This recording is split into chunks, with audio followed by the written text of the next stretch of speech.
Thanks for streaming in with us here on Birds 365 on the JAKIB YouTube channel. McMullen McDonald and Mike Gill from down the shore from the Sports Bash ESPN Radio.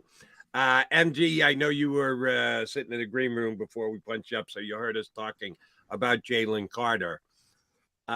We know that he's arguably the most talented player in the entire draft, but he had pre-combine issues, got himself in trouble, didn't do anything to combine, has popped up with some red flags above and beyond his tape that he put together at Georgia, which is just off the charts good for the first 2 years.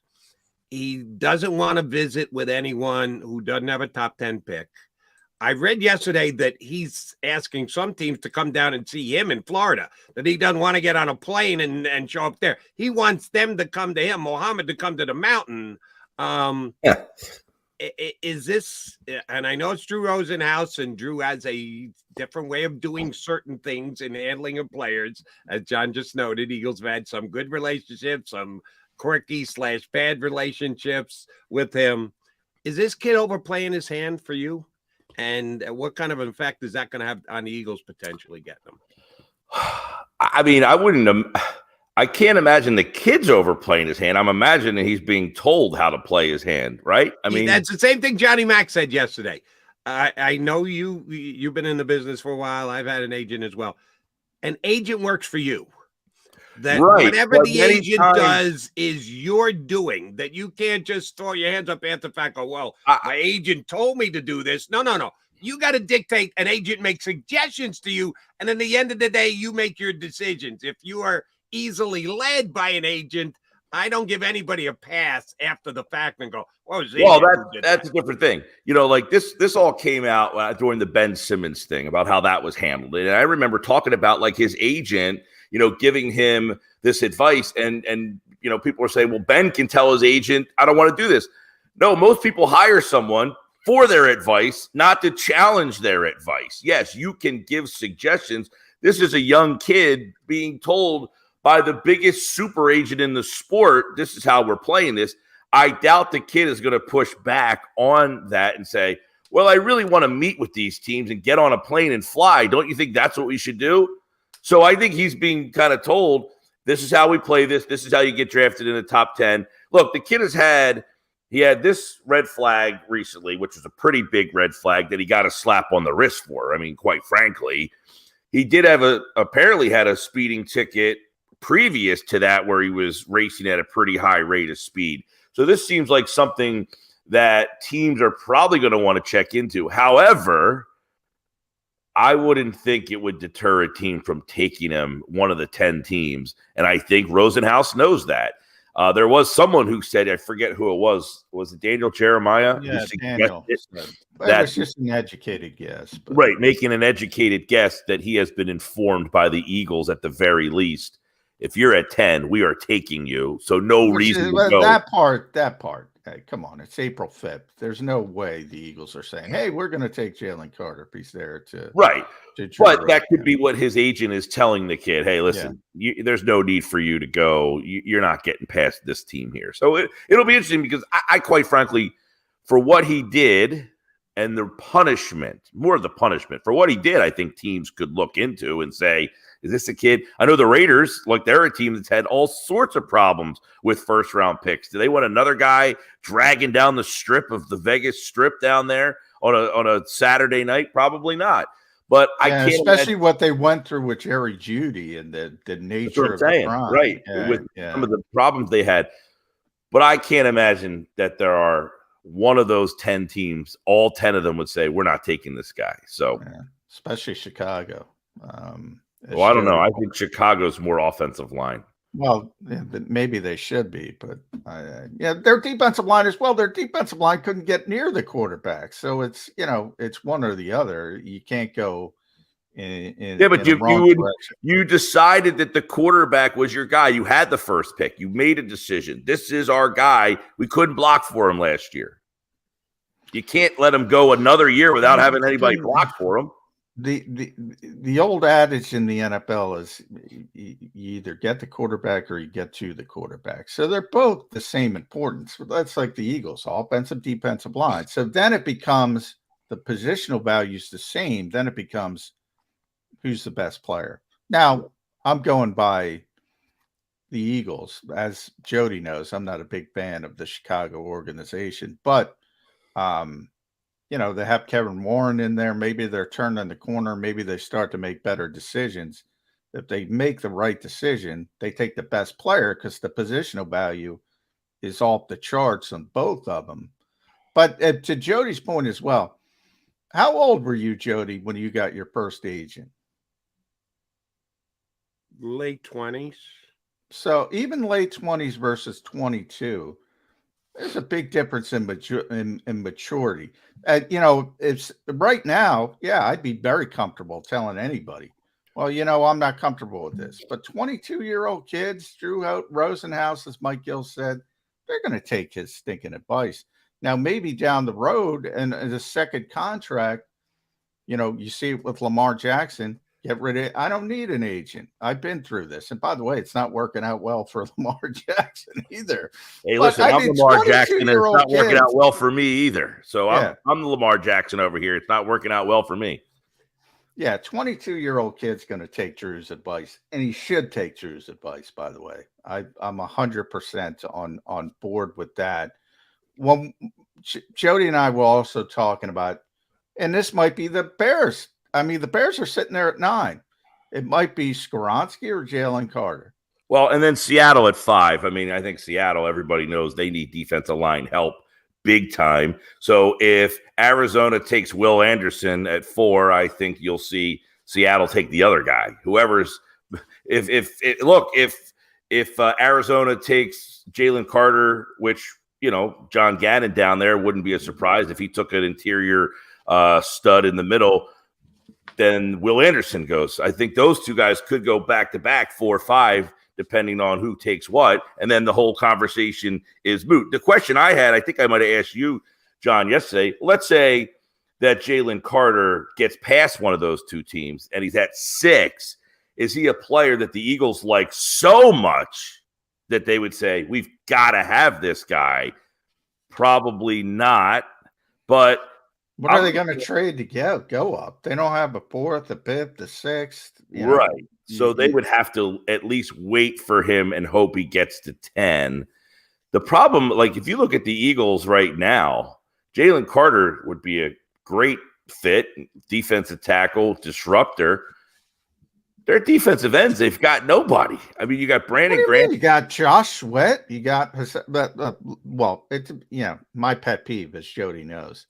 I mean, people that don't think Hassan Reddick is an edge rusher. No, you've got Reddick, you've got Sweat, you've got Brandon Graham. That's pretty stinking good. Who's better than How that? many teams in the NFL have 3 at the top as good as those 3?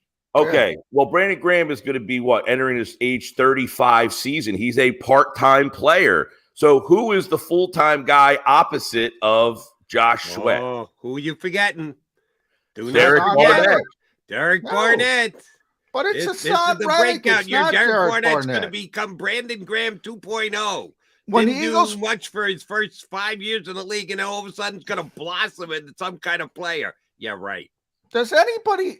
I'm going crazy. I'm going crazy here. When the Eagles are in their 40 fronts, it's Reddick, it's Sweat, it's Cox, and then it's going to be Graham. Maybe they kick him inside or Milton Williams or whatever in pass rushing situation.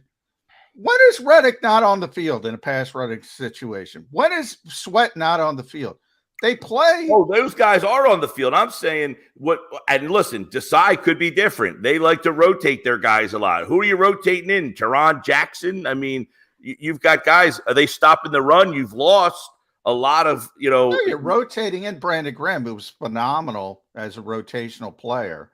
And then, Derek Barnett. Now, people can dismiss Derek Barnett. And by the way, they might draft an edge rusher. It does not preclude them. Oh, they're going to draft an edge rusher. The only question is when. Yeah. Well, that's what I was getting to, is that Jalen Carter sounds like a great addition, but at 10, I think the spot that you would probably see them add is on the defensive end position, is because right now they really only have 3 guys, and one of them is Barnett, that are rotating in there. And we know, I guess we don't know with Sean Desai again, that they like to keep those guys kind of rotating around. Josh Sweat, Brandon Graham, and Derek Barnett, and then, of course, Reddick as kind of an overhang. But I would imagine that at 10, a defensive end, a true kind of defensive end, is almost more likely than Jalen Carter would be if he was there. I'm sure they would take him.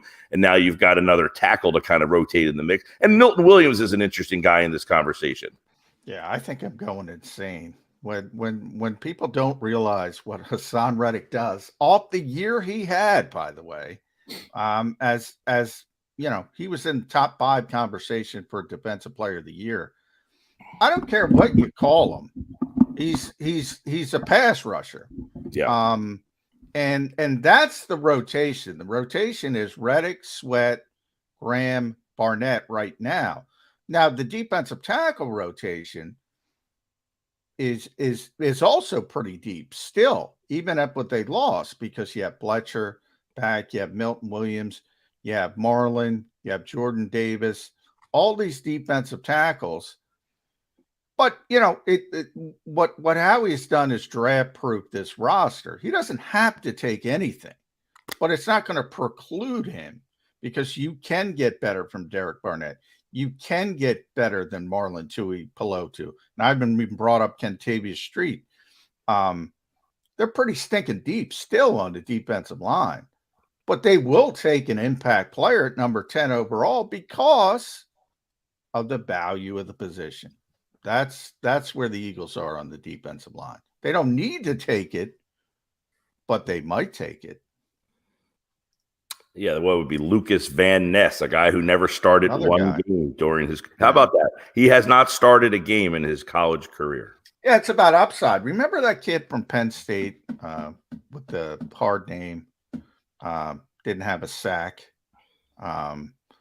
Yeah, edge rusher. It was the same draft. There's another Penn State player in there. Yeah, he's in Baltimore, and he's a pretty good pass rusher. Yeah, I'm flipping on his name. Jody, help me out if you know. But out as well. He did not have a sack, I think, and that more than any other position, edge rusher, is a position where teams fall in love. You saw it with Mike Mayock. I always bring up with Cleveland Farrell. Didn't work out. I think he took him at number 4 overall. Marcus Davenport. Sean Payton traded a future first round pick just to go up and get Marcus Davenport. If you fall in love with a Lucas Van Ness and say this kid's an upside, we're talking. Jody and I were talking about potential top 10s. Lucas Van Ness is in that conversation. He's in that conversation because of the position, because of the upside. You know, we're all talking about Jalen Carter and Peter Skoronski and Bijan Robinson. It wouldn't shock me at all if Lucas Van Ness, he's in the conversation, Mike Gill. Would that be exciting for Eagles fans? Yeah, he would be then the conversation the following day. By the way, it was Owe was the guy from Penn State. Yeah. Who was a first round. He was either the last or next to last pick of the first round. Yeah, it's a good That's player. how highly they thought of him. Without him getting sacks on a collegiate level, they still took him with a first. He's still a good player, yeah. The conversation after you take Lucas Van Ness at number 10, it would be, is he your Mike Mamula? Yeah. Why do you comp him to Mamula? Just because he's this pass rusher and – Hey, it was a guy who had great workouts and, didn't start. Now, Mamula was a guy who played at Boston College and had some stats, but Van Ness is a guy who never started a game. And just because he's 6'5", 275, he ran, he had great shuttles and jumps and stuff, that all of a sudden you're talking about a guy who never started a game. Now, the guy's tape is fantastic. Everybody's seen this tape where he's just blasting Skoronski off the ball, but he's more of a situational guy that you would take. But in today's world, to draft a guy number 10 who is a situational player just seems like, but that's they drafted a guy at 12 who's a situational. That's the way of the world, right? Exactly. Yeah. And it with Jordan Davis, the esoteric nature, at least with a pass rusher, he'll put up some stats if you get it right. And I think that helps because with Jordan Davis, it becomes, all right, he's taking up 2 blockers. Who cares to men? But they care when Nakobe Dean's flowing to the football. So it is interesting.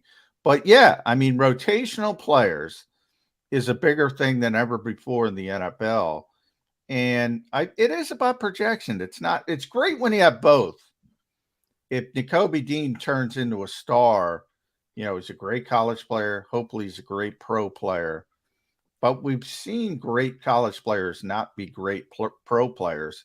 And we just mentioned a couple guys. Michael Parsons as well. I mean, let's be honest. He wasn't great at Penn State. He's great in the NFL. It is about projection more than what you've done at the previous level. But when you talk about a Bijan Robinson, because he, to me, has been the story, because it's obvious for fans. It's obvious what he can do. He gets the football. No shot at number 10. Am I wrong, Mike Gill? You have a shot. He'll be there, but I don't think the shot is that you'll take him. I said, now that's what I mean. He might be there. I know. Yeah. I said last week, if he's on the board at number 10, I find it hard to believe he's not the highest ranked player on your board. If you're a team that goes best available player, are you just going to say he's best on our board? We're not taking him. I would think they're going to say no. The question is, do they like him so much that they would say, you know what, let's trade back. And if he's there where's that line of demarcation where you need to go back to say, we'll go back to 20. And if he's at 20, we'll take him and take our chances from there. I don't think they would take him at 10, though. No, I don't think they would take him at 10. But would they trade back? How far back do you have to go? Is there a team between 11 and 19 that would take him? I think there's a couple teams that might consider it. But are they having the same conversation on Commanders 365? Oh, you can take Bijan Robinson at number 17. There's what teams would take him in the first round is the question. Right. And you're doing something that I've kind of railed at the last couple of weeks here. And I do the same thing, so I'm railing at myself. Where can the Eagles trade to exactly to get the right player for the right value to justify your? Well, somebody's got to be on the other end of the phone when you pick it up and say, we'd like to trade to your position. And they're going to want to have to move up to 10 and pay the price that Howie Roseman, and don't kid yourself, Howie always gets the value that he's looking for. Otherwise, he doesn't pull the trigger on a deal. It's real easy to just theorize on. To then actually put it into practicality and make it happen is a little bit more difficult. 2 guys who we believe just waved their magic wand here in Philadelphia, and it happens. Number 1 is Jeff Stoutland. He gets his hand on any offensive lineman, waves his magic wand, the guy becomes a superstar. And Howie Roseman dictates to other teams exactly where he wants to go to in a draft to be able to take a specific player and justify it in his own mind. Well, he's worth taking at this spot. It's nice to feel that way, but that's not reality.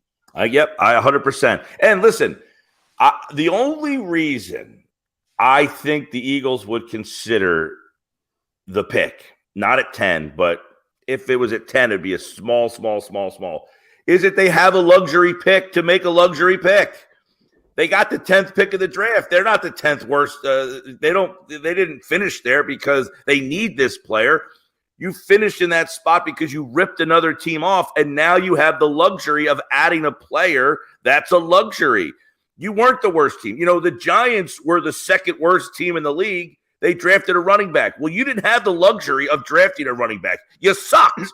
When you suck, you don't draft a running back. The Eagles don't suck, so they can make a luxury pick. I just don't think they will. Let me push back against you there. I hear what you're saying. You're just leaving one part of the equation out. That would be the team that finished last year tied in the Super Bowl with 10 seconds to go. This team is not that team now. They've lost a lot more in free agency than they've added in free agency. This isn't that same luxury roster that you're looking at and say, well, we don't really need anybody to step in and play for us because we're good enough to go. What'd they finish up? 16-3. Jalen Hurts with 16-1. No, they lost the whole, but they lost both of their starting linebackers and both of their starting and the best statistical defensive tackle in the National Football League. And they plugged in a bunch of Jags, a bunch of guys. John's calling it draft proofing. I'm calling it addition by Jag, just a guy.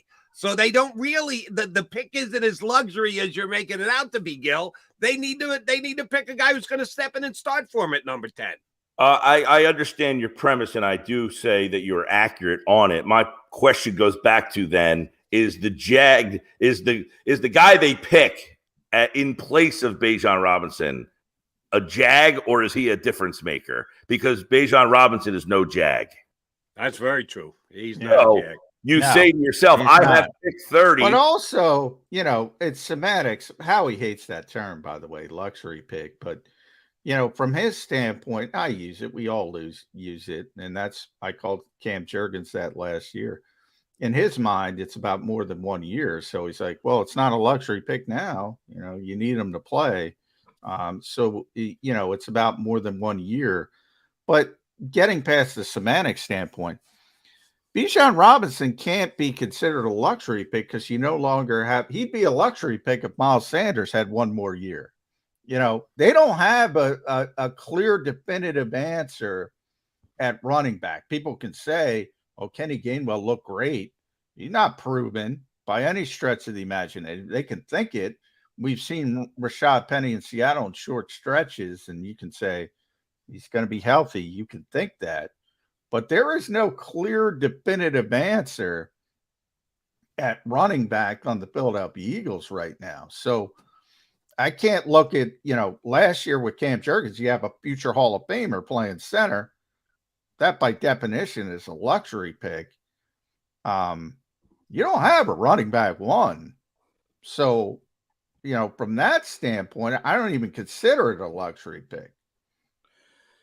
Okay, whatever word we want to use, you have a position that there's a guy that's going to be the best player available. That goes back to that. And you say to yourself, this guy's going to step in, and it's Jody just said, on a team that maybe isn't as good as last year and help us today. One of the things they haven't gotten from some of their picks, Jordan Davis, Nakobe Dean, they haven't played right away. I mean, Davis played a little bit right away, but not the impact that you hope that you trade up to get a guy makes in his first year. He didn't make that kind of impact. Dean's a 3rd-round pick, so I'm not going to sit here and say you didn't get the impact that you thought you were getting from him, a 3rd-round pick. You better get it this year, otherwise you're in trouble. So you need a player at number 10 that maybe makes a bigger impact than just being a situational, rotational player. And I think, again, it goes back to, man, when I'm on the board and it's my turn to pick, and I look up there at my big board I just spent 6 months putting together, am I going to crumble up like a ball and say, the top player on my board, I'm not taking him?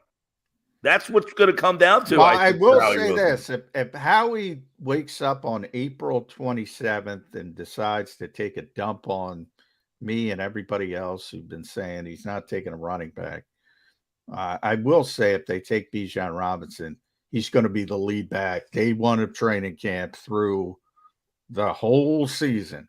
And the question becomes, Jody, you brought up Jags on defense. They don't got Jags on offense. This offense is still pretty good, but how much better does he make the offense? You bring in a running back, extends the clock, grinding some more runs out. They become a more dynamic, even more dynamic offense that the defense doesn't maybe have to be this elite level defense. Which, oh, by the way, and we've discussed this several times, I think with you too, Mike, the whole just everything's going to be great because it's ego related. I think they're going to have a tough time replacing their play caller. I think their offensive coordinator did a phenomenal job last year, and Brian Johnson's a very well respected. If you're using a wrestling term, the Eagles are trying to get Brian Johnson over. The coach is saying it. The general manager said it. The owner's saying it, how brilliant the young guy that said. I've never seen him call play 1 in the National Football League. So just because the Eagles are plugging him in and telling you he's going to be great, okay, I want to see it with my own eyes before I just give it the blessing that they're not even going to. By the way, Jody, I turned my head for a second. Question on the screen. Should Cowboys be interested in Bijan Robinson? I mean, literally, this guy is going to be the conversation in every town. Because he's a skill position. That's what everybody wants. Correct. I was going to say, well, there's people who I get emails from people saying a couple of years ago, okay, There was an early mock draft that came out that had the Eagles taking Kyle Pitts in the first round. Remember that? Oh, yeah. Right. Yeah. I would have been good with that.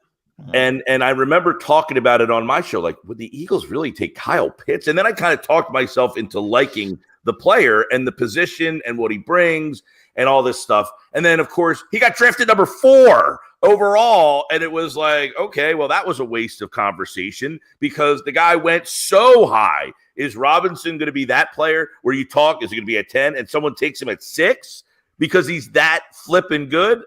Maybe, but for the viewers and the listeners who keep saying they'll never take him, they'll never take him. No, this player is that good that someone might do something out of the ordinary, and maybe it would be the Eagles. Yeah. Johnny doesn't buy it. I'm not saying I buy it. I'm saying the conversation is valid. I am saying that the conversation is definitely worth. Here's why I think it's lesser. Jalen Hurts. I don't think you need Bijan Robinson when you have Jalen Hurts as your quarterback. And it's not just Bijan Robinson. I don't think you need Derrick Henry. I don't think you need whatever running back you want to say is at the top. And in some ways, I think it hurts because then I think you're more apt. Jody's talking about, I see you shaking your head, but yeah, I'm going to give you credit, Jody. I'm going to steal your trying to get Brian Johnson over at some point. I'm going to write a column on that. I'd like how you phrased that.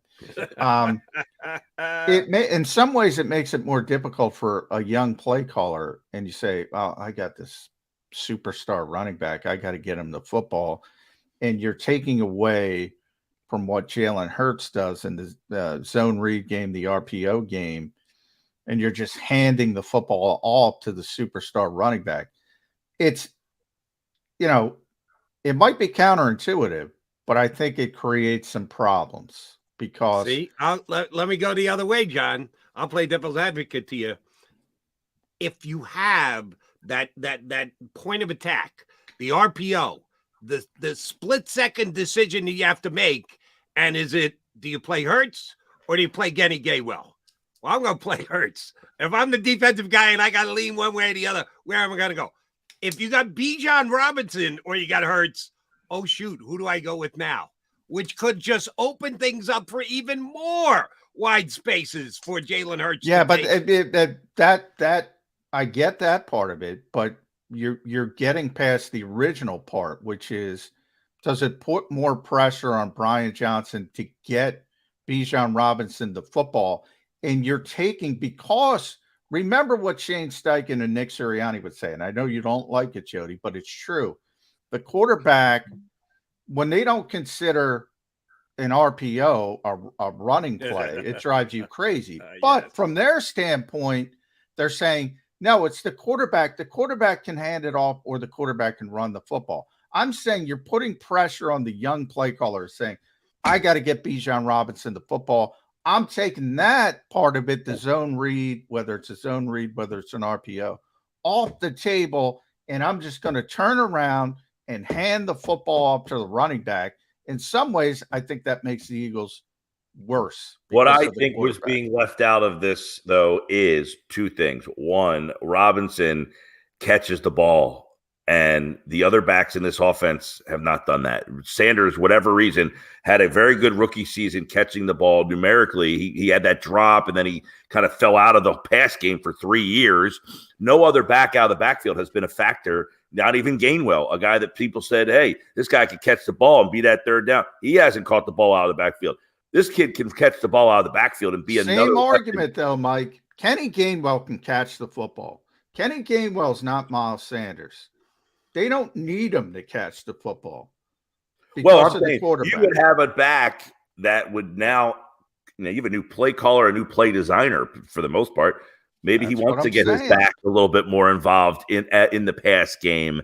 And not to mention, and Robinson also is another guy who he just doesn't get tackled. I mean, he just doesn't get tackled. He gets those short yardage plays. He gets, he extends third downs. He gets those, between the tackles. He becomes everything that you've didn't have last year with Miles Sanders. And we talked about it on our show Monday, John, with you. Sanders got 1,200 yards last year. Maybe Robinson only gets 1,200 yards, but it's how he gets those 1,200 yards that could be a big difference. And they're on 3rd and 3. They're on 3rd and 5, and he breaks a tackle. He catches a ball out of the backfield, makes a guy miss. Boom. I think that player, look, I don't think they're going to take him. But if you had him, we'd be talking about Kenny Gainwell. Let's use the Chargers because you've seen it with Austin Eckler. Kenny Gainwell would catch 65 passes with the Chargers, like tomorrow, because they want to dump the football off. They have a quarterback. He wants to dump the football off when he needs to dump the football off. The Eagles don't have that quarterback. Jalen's like, I'll go get 15. I'm not going to dump the football off and get 7 from the running back or 8 from the running back. I don't think you need it with Jalen Hurts. I don't think you need it. I don't think you want it. And Nick Sirianni's on record, because a lot of people brought up the health and safety aspect of it. Will take some of the load off Jalen Hurts. But Nick is honest with himself, and the Eagles are going to use this shelf life. Whatever this shelf life is, it might be 4 years, it might be 5 years, it might be 7 years. It's not going to be Tom Brady. It's not going to be 20 years. Right. Whatever that shelf life is, they are going to take advantage of Jalen Hurts' skill set. All right, so and John, they've said that consistently. Let me follow up on that. See, maybe I misunderstand your point. Are you saying that Jalen Hurts is nervier than Herbert? That when in doubt, Herbert just checks down and gets it out and gets it to Austin Eckler? No, it's got nothing to do with nerve. Jalen has the ability to run the football for 15, you're talking yards. Running, not throwing. Okay, yes. That's why I was misunderstood. I thought you meant forcing the football downfield to a wide receiver rather than No. I'm saying dumping it off to a running back.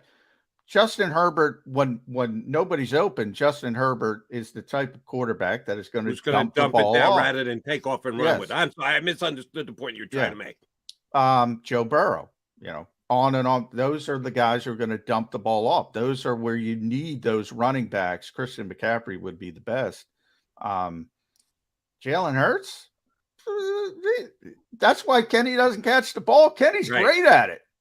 Oh, I'm not suggesting that Gainwell can't catch the ball. And Boston Scott, I've said many times here, there, everywhere, I don't think they use him nearly enough. I mean, whenever he's given the opportunity to get extended play, the guy always produces. I'm not saying they can't. For whatever reason, they don't. Sanders, another guy, he caught like 50 balls as a rookie. He's not good at it, though. And then, he just was completely vanished from that role. And again, this all is more interesting because they have a new play caller. What does that guy like to do? How much does he want to get his back involved? Jody's right. They're trying to get him over, and I don't want to put more pressure on Brian Johnson. I don't want to put more pressure. You got the quarterback, RPO, zone read him to death. You don't need Bijan Robinson. I'm sorry. That's where I'm coming down. I don't think it's a need, but it would be really nice to have. He's back to luxury pick again. Mike Gill, always a pleasure, brother. Appreciate it whenever you jump in with us. We will talk to you again next week. Thanks for doing it this week, big guy.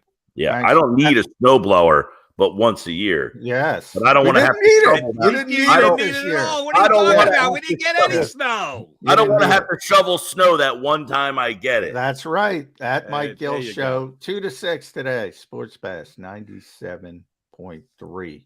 ESPN South Jersey. The snowblower stayed in the garage all that's year nice, long. man. Didn't need to roll it out once, did Mike Gill. All right, Johnny Mac coming back. We got that much more to talk about, including getting together with our buddy Chris Franklin, who's going to jump in with us. And I'm glad to say Chris Franklin, in one of his latest articles on NJ.com, evoked a name that I brought up here last week, which Johnny Mac dismissed on me and said, it's not happening, at the wide receiver 3 position. That is something we'll run by Chris Franklin when he joins us here on Birds 365.